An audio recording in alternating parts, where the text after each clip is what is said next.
Sa pagpanaw ng pinakamataas sa leader sa Iran, tila gumagawa ng biglaang 180-degree turn ang kanyang mga magiging kapalit. Sa isang banda, sinasabi nilang malapit na ang paghihiganti, pero sa kabilang banda, bukas din sila sa pakikipag-usap muli. At si Trump ay agad naman pumayag at mukhang babalik sila sa negotiating table. Sa isang paraan, parang kahawig ito na nangyari sa Venezuela, pero mas malaki ang saklaw at mas mabigat ang epekto. Sa pagkakataon na ito, ang Estados Unidos kasama ang Israel ay tinamaan na mismo ang ulo ng Yemen. At sa ngayon may possibility na mas maging bukas ang mga bagong leader sa mga hinihingi ng Washington. Sa video na ito, tatalakayin natin kung ano talaga ang nangyayari sa ngayon, kung sino ang namumuno sa Tehran, ano ang naging strategy nila, at ano ang posibleng mangyari sa mga susunod na araw. At maganda kayo dahil may posible pang mga hindi inaasahang pangyayari at makakakita pa kaya tayo ng mga eksena na tulad dito, alamin natin. Pero bago natin simulan yan, kung bago ka pa lamang sa aming channel, huwag mo sana kalimutan na mag-subscribe para naman lagi kang updated sa mga ganitong uri ng video.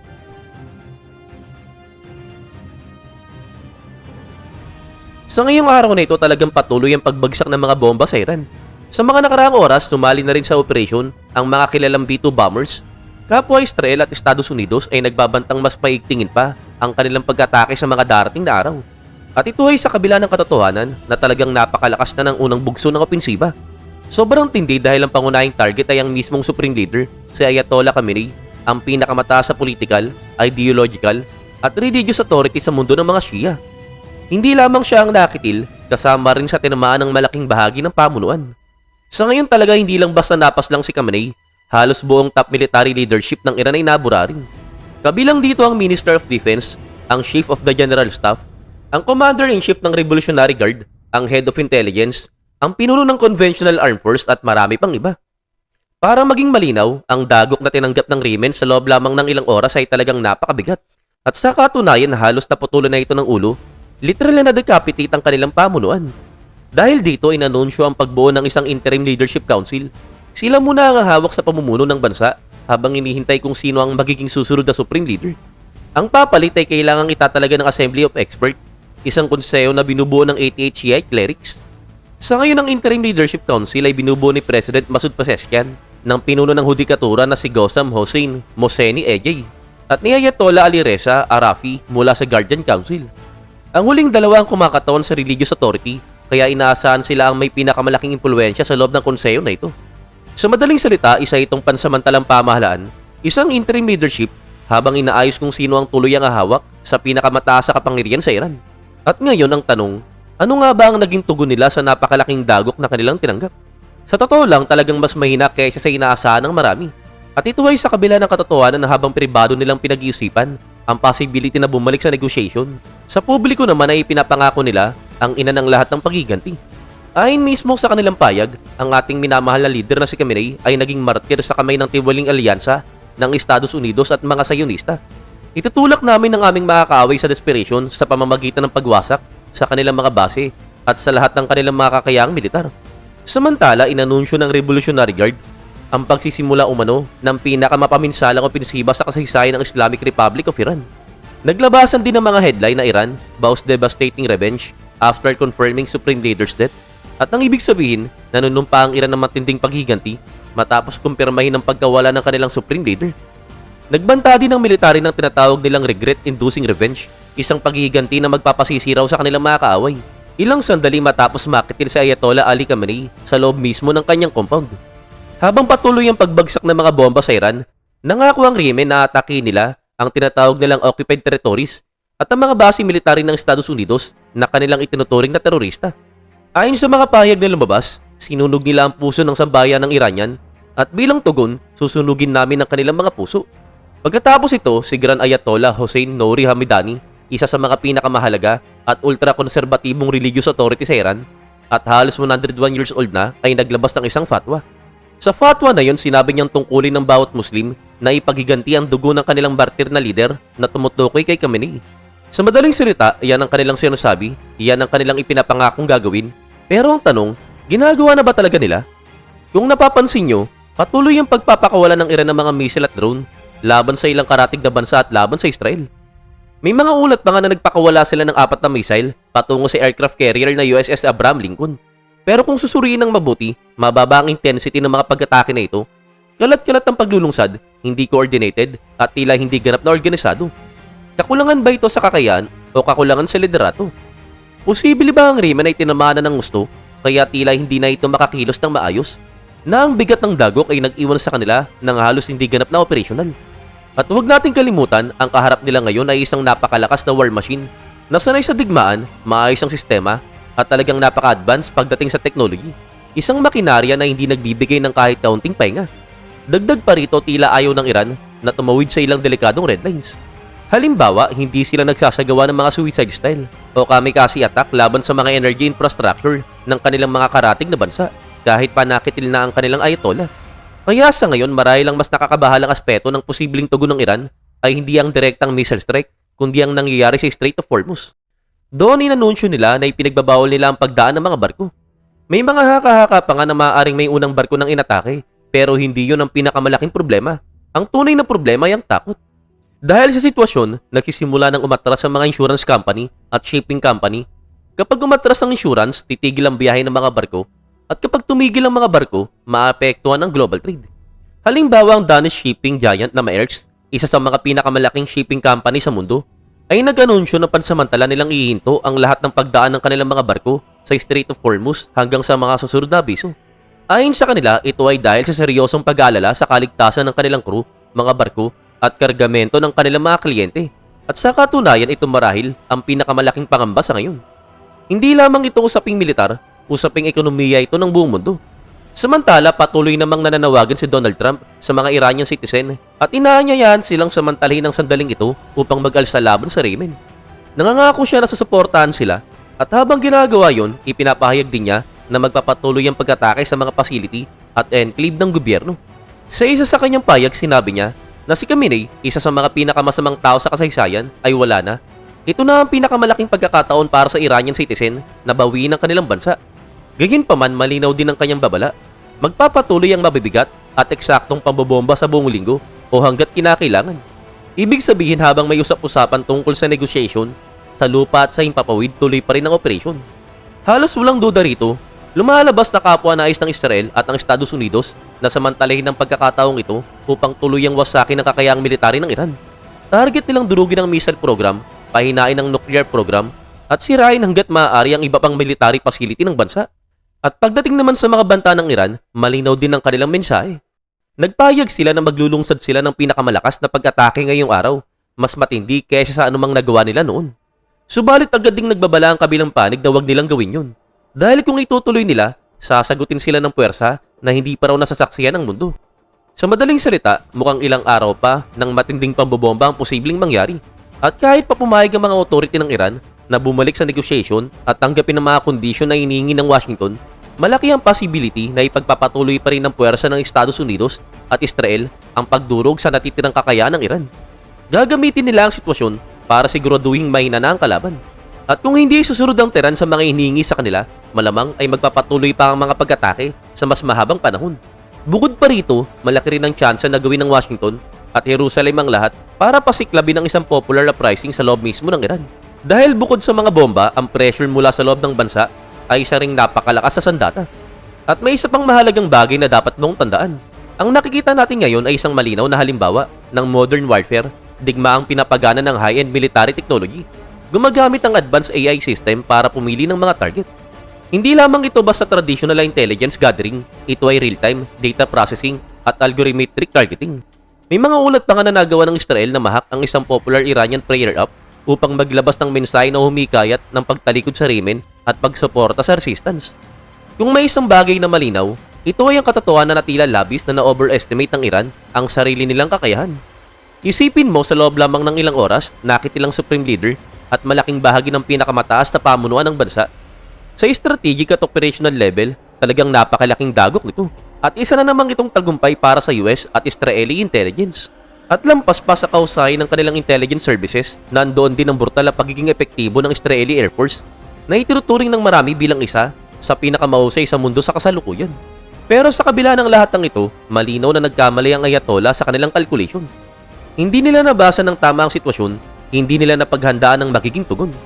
Ang resulta, ang hindi nila pagtanggap sa karagdagang konsensyon sa negosyasyon naganap kamakailan sa Geneva, ay maaaring maitala sa kasaysayan bilang isa sa mga pinakamalaking miscalculation na nakita natin. Ayon sa mga ulat, ang panukala ng Iran ay babaan ng uranium enrichment mula 60% pababa ng 1.5% para sa mga civilian use at pansamantalang ihinto ang programa. Subalit malinaw na ang ibig sabihin nito ay hindi tuloy ang pagtatapos, kundi pansamantalang paghinto lamang. At mula sa simula, ayaw nilang isuko ang kanilang naipong enriched uranium. Tinitignan nila ito bilang bargaining chip, isang alas sa negotiation. Bagamat kalaunan ay sinabi nilang maaari naman nilang bitawan ito, sa puntong yun ay tila huli na ang lahat. At ang problema, wala nang nagtitiwala sa kanila. Dagdag pa rito, ayaw nilang galawin ng marahil ang pinakasensitibong usapin sa negotiation. At hindi ito ang nuclear program dahil sa katunayan, handa namang isuko ng mga ayatollah yun kung kinakailangan. Ang tunay na hindi nila gustong pag-usapan ay ang missile program. Ito ang kanilang pinakamalakas sa deterrent. Ito ang tanging tunay nilang paraan para magpakita ng lakas at mag-project ng kapangyarihan sa labas ng kanilang teritoryo. Hindi ako magbibigay ng eksaktong pagtataya kung gaano sila kalayo. Pero malinaw na matagalan nilang pinapangarap na makabuo ng intercontinental ballistic missile at hindi ito bagong ambisyon. Kaya ang matinding pagtanggi ng Iran ay sama sa usapan ang ballistic missile ay isang napakalaking problema. Para sa Tehran, parang paderang issue na ito, isang linya na hindi nila maaaring tawirin. Dahil kung susuriin, kung wala silang epektibong air defense, kung wala silang modern fighter jet, at kung aalisin pa ang kanilang missile, halos subad na silang maiiwan sa harap ng kanilang mga kaaway. Kaya para sa kanila, non-negotiable ang missiles. At kung mapapansin nyo, ang tanging kakayahan nilang magresponde sa kasalukuyan ay sa pamamagitan ng drone at missile, yun ang kanilang pangunahing sandata. Subalit hindi lamang yun ang dapat pagtuunan ng pansin. Mas limitado kaysa sa inaasahan ng naging tugon ng Iran. At tandaan nyo ito, kinitil ng kanilang supreme leader, si Ayatollah Khamenei, hindi lang isang political figure, kundi ang pinakamataas na religious authority ng Shiite Islam. Dagdag pa rito, tinatayang humigit mulang 50 pang mahalagang personality sa loob ng remen ng nakitil, mula sa Revolutionary Guard hanggang sa matataas na political figures, maging ang ilan sa labas ng mismong inner circle of power. Kung tutusin, hindi magiging unreasonable kung aasahan ng mundo na sumabog ang tunay na kaguluhan sa buong reyon. Pero ano ba talaga ang nakikita natin ngayon?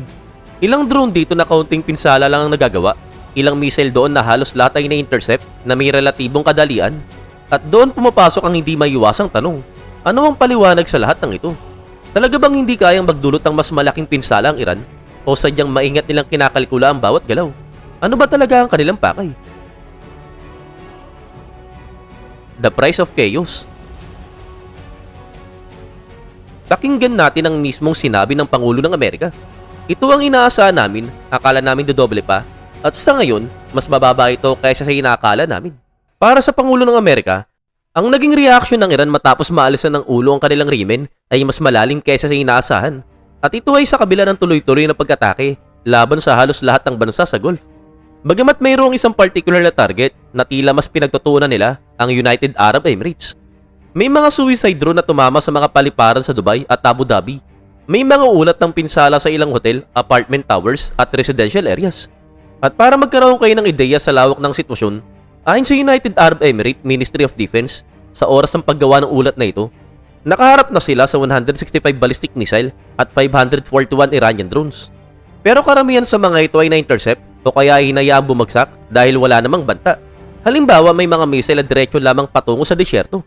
At dito na pumapasok ang isa pang malaking tanong na siguradong nasa isip nyo. Bakit inaatake ng Iran ang kanilang mga kapitbahay kung wala naman silang direktang kinalaman sa military action ng Washington at Jerusalem? Ano ang layunin ng mga pag-atake na ito? Babala ba ito, pananakot, o pagsisimula ng mas malaking kaguluhan? At maaari pa bang lumala ang mga ito? Para masagot yan, kailangan muna nating unawain kung bakit ganito ang reaksyon ng remen ng mga ayatollah. Una sa lahat, dapat tandaan na ang ginagawa ng Iran ngayon ay hindi na bago. Matagal na nilang binabalaan ng mundo na ito mismo ang mangyayari sakaling sila ay atakihin. May malinaw silang pahayag noon pa man, anumang intervention ng Amerika ay magiging recipe para sa isang all-out war sa reyon. Matagal ang strategy ng Iran ang paggamit sa wildcard ng isang regional war, isang banta ng malawakang digmaan bilang panakot para pigilan ng sinumang maglungsad ng seryosong pag-atake laban sa kanila. Isang pag-atake tulad ng nangyari sa ngayon. Pero ngayong nangyari na ito, iba na ang interpretation ng kanilang reaksyon. Hindi na ito simpleng deterrence, ito na ay parusa. Sinisikap ng Tehran na parusahan ng mga kalyado ng Estados Unidos sa reyon, lalo na ang mga bansang kabilang sa Abraham Accords, ang kasunduang nagnormalisa sa relasyon ng ilang Arab states sa Israel. At alam ba ninyo kung aling mga bansa sa Gulf ang lumagda rito? Tama, ang United Arab Emirates at Bahrain. Eksakto rin sila ang dalawang bansang pinakatinatamaan sa mga pag-atake. Bagamat limitado ang mga strike, hindi ibig sabihin ay wala na itong epekto. Sa katunayan, may isang bagay na matagal nang ipinagmamalaki ng Dubai at UAE sa kabuuan, at yun ay ang kanilang reputation bilang ligtas sa destination. Ang Dubai ay tinitignan bilang safe haven sa Middle East. Bahagi yun ng kanilang recipe for success dahil kapag ligtas ang isang lugar, dumarating ang mga investors, dumarami ang turista at umiikot ang pera. Pero isipin nyo to, ano ang mangyayari kapag paulit-ulit na nakikita ng mundo ang mga Iranian drone at missile na bumabagsak sa kanilang kalangitan? Natural, magbabago ang imahe. Maraming tao ang magsisimulang magtanong, talaga bang kasing ligtas ito ng sinasabi nila? At yun pa lang ay isa ng uri ng parusa, isa ng pressure tactic. Sa pamamagitan nito, tila nais ang Tehran na hikayatin ng mga bansa na ito na mamagitan, nakausapin ng Washington at himukin itong itigil ang opensiba. Kaya limitado ang mga pag-atake, sapat para makalika ng takot at duda, pero hindi sapat para magpasiklab ng total war. Sa ngayon marami sa inyo ang malamang nagtataka. Bakit hindi gumaganti ang Emirates, ang Bahrain at iba pang bansang tinatamaan? Bakit hanggang interception lamang sila? Bakit walang direktang counter-strike? Ang sagot dyan ay mayroong pangalan. At ito ang strategic containment. Tulad ng nabanggit ko, katamtaman ng mga pag-atake, limitado ang pinsala. Samantala, patuloy namang tinatamaan ng gusto ang Iran ng Estados Unidos at Israel. Pero isipin nyo to, kung gumanti ng direkta ang Emirates, Bahrain o iba pang bansa sa Gulf, mas lalo lamang lalala ang sitwasyon at maaaring mawalan ng kontrol ng lahat. Ito ang isa sa mga pagkakataon ng risk-benefit ratio ng pagganti ay simpleng hindi sulit. Bakit?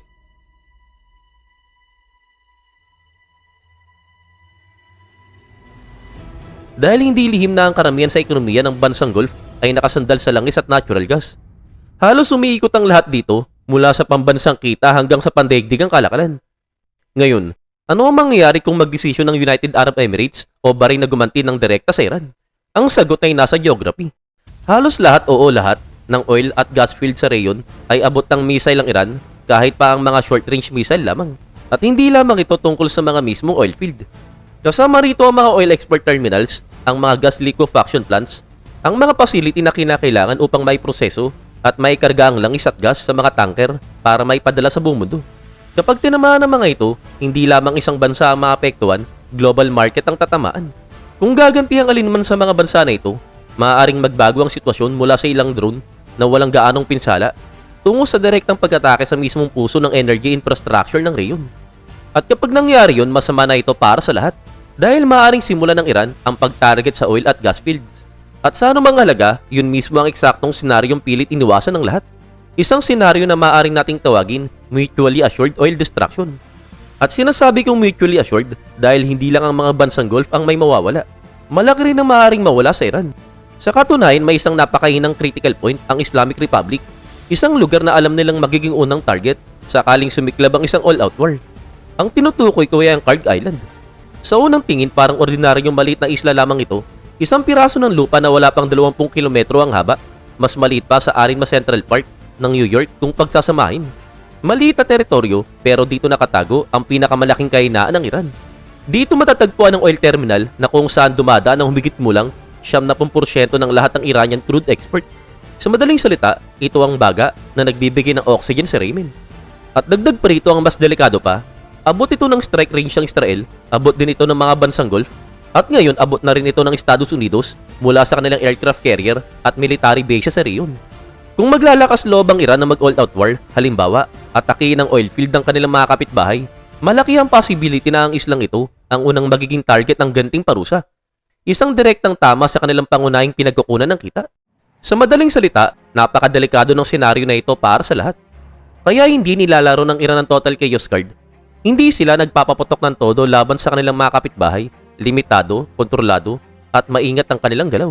Dahil sa kontekstong ito, malinaw ang isang bagay. Lahat ay may malaking mawawala at walang gustong isugal ang sarili nilang interes. Sa anumang kaso tulad ng sinabi ko, patuloy ang parusa mula sa Estados Unidos at Israel. Wala nang kakayahan ng Iran na pigilan ito at malamang ay ayaw ng bagong pamunuan na mauwi sila sa parehong kapalaran ng kanilang mga nauna.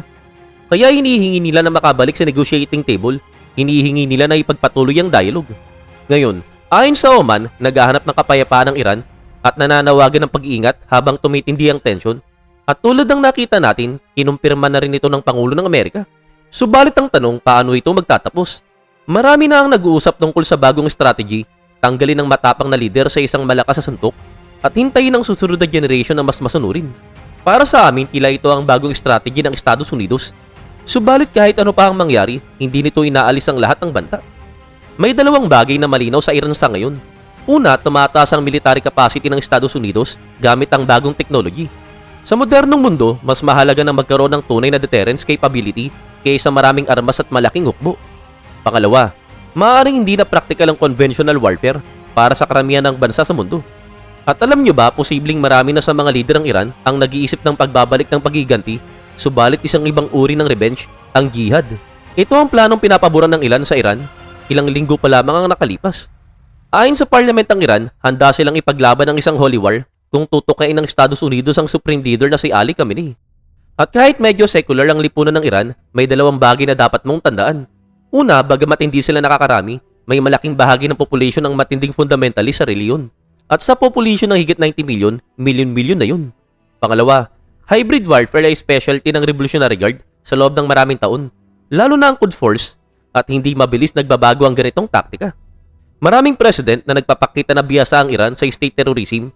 Halimbawa noong 1979, kinitilang Iranian agent ang pamangkin na siya ng Persia sa gitna ng Paris. Noong 1990s, mga atake sa Israeli Embassy sa Buenos Aires at sa Amiya Jewish Center na nag-iwan sa higit 100 nakitil. Hindi pa natin binanggit ang kanilang connection sa Hezbollah at iba pang milisya sa region. Espesyalista sila sa ganitong operasyon at ang panganib ay mas lalala pa. Ito ay hindi biro. Anumang mangyari sa linggong ito, malamang ay hindi dito magtatapos ang kwento. Ang Iran ay isang higante na kung saan magkadikit ang politika at reliyon at lagi itong nagdudulot ng complication. Subalit ang tanong, sa uli, magkakaroon kaya ng kasunduan? Magbibigay ba ang Iran sa lalong madaling panahon? Ibahagi mo naman ang iyong kasagutan sa komento. Huwag mo na rin kalimutan na mag-subscribe sa aming channel sa pamamagitan ng pag-click ng button upang manatiling updated sa lahat ng kaganapan. At magkita-kita muli tayo sa next pa natin na video.